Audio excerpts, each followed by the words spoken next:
Rahul Gandhi created quite a stir with his big idea, basic income guarantee, the biggest SOP this election season it seems. Listen to him. 20% सबसे गरीब परिवारों को, हर जात, हर धर्म, हर भाषा के गरीब परिवारों को 72,000 रुपए साल के उनके बैंक अकाउंट में सीधा डाल दिया जाएगा. The Congress calls this the final assault on poverty. It's a monthly income guarantee scheme, a promise that the Congress hopes will bring it back to par. Let's break it down for you. What is it that they're promising?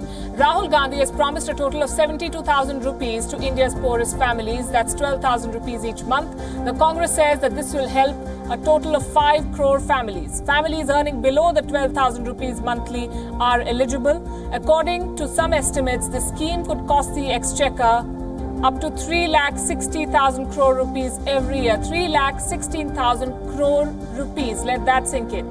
Can India afford something like this? In a country that already has several schemes to support the poor, who will pick up the tab for this new one?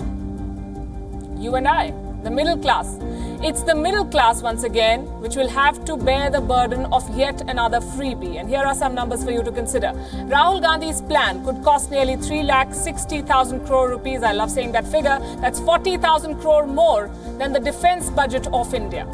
Nearly 4 times more than India's education budget. It's almost 6 times more than India's health budget.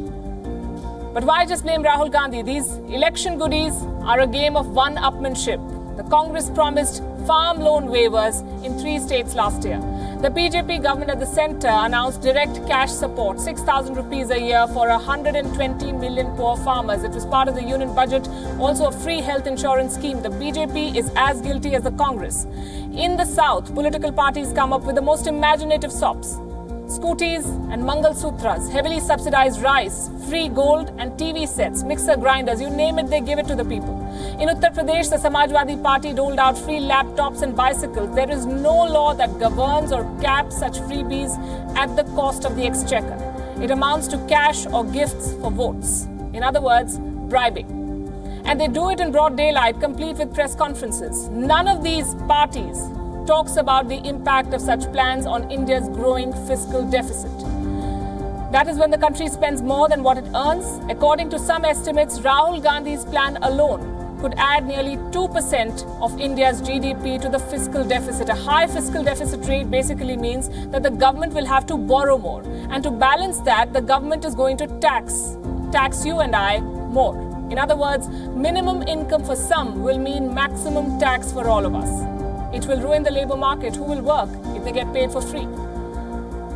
We are all for social welfare, but not bribing voters to win elections. One small suggestion here. If politicians spent this much time and energy on creating jobs, on equipping people to earn their livelihood, our lives would be much better.